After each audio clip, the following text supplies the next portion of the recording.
یہ ماہمان مہینہ اللہ تبارک و تعالی کا مہینہ ہے،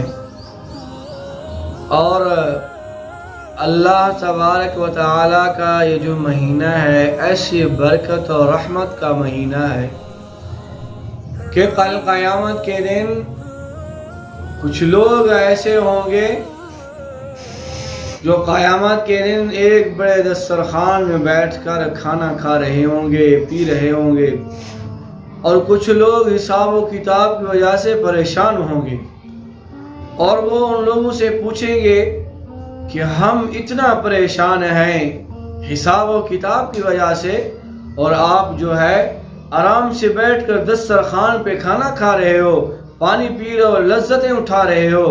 تو جواب ملے گا کہ دنیا کے اندر انہوں نے اللہ کی رضا کے لیے پیاس اور بھوک برداشت کی تھی، رمضان کے روزے رکھے تھے، تو اس کے بدلے میں اللہ نے ان کو یہ اعزاز بخشا ہے۔ میرے بھائی اور دوستو، رمضان کا مہینہ بڑا عظمت والا مہینہ ہے۔ میرے محبوب صلی اللہ علیہ وسلم نے فرمایا روزہ دار کے لیے دو فرحتان، دو خوشیاں ہیں۔ ایک یہ خوشی ہے کہ جب روزہ افطار کرتا ہے، دن بھر پیاس بھوک برداشت کرنے کے بعد، چاہے وہ انسان جب پانی پیتا ہے، شربت پیتا ہے، جب وہ پانی اندر جاتا ہے اور رگوں کو تر کرتا جاتا ہے، زبان سے لفظ نکلے نہ نکلے لیکن دل سے اللہ کی شکر ادا ہو ہی جاتے ہیں۔ اور دوسرا یہ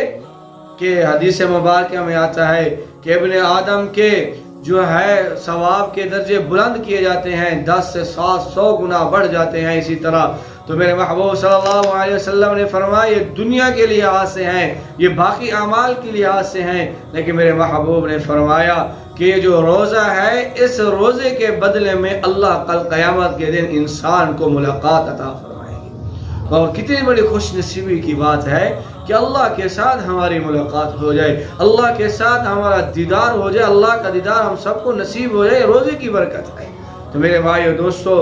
آج ہم روزے چھوڑ رہے ہیں، آج ہم اگر خدا نخواستہ ہمارے پر کوئی مصیبت آ جائے، پریشانی آ جائے، تو ہم 2-3 دن تک بھی بھوکے رہ جاتے ہیں پریشانی کی وجہ سے۔ یہ تو اللہ کی بڑی نعمت ہے کہ آج ہم اللہ کی اس بڑی نعمت عظمیٰ کو نہ چھوڑیں اور روزے کی پابندی کریں، اور روزے کو صحیح معنی میں اس کا احتیاط بھی کریں، اور روزے کے صحیح معنی میں اس کا احترام بھی کریں۔ روزہ رکھ کر زبان کا بھی روزہ ہونا چاہیے، کانوں کا بھی روزہ ہونا چاہیے، اور آنکھوں کا بھی روزہ ہونا چاہیے۔ دعا ہے کہ اللہ ہم سب کو روزہ رکھنے کی توفیق عطا فرمائے۔ وآخر دعوانا الحمدللہ رب العالمین۔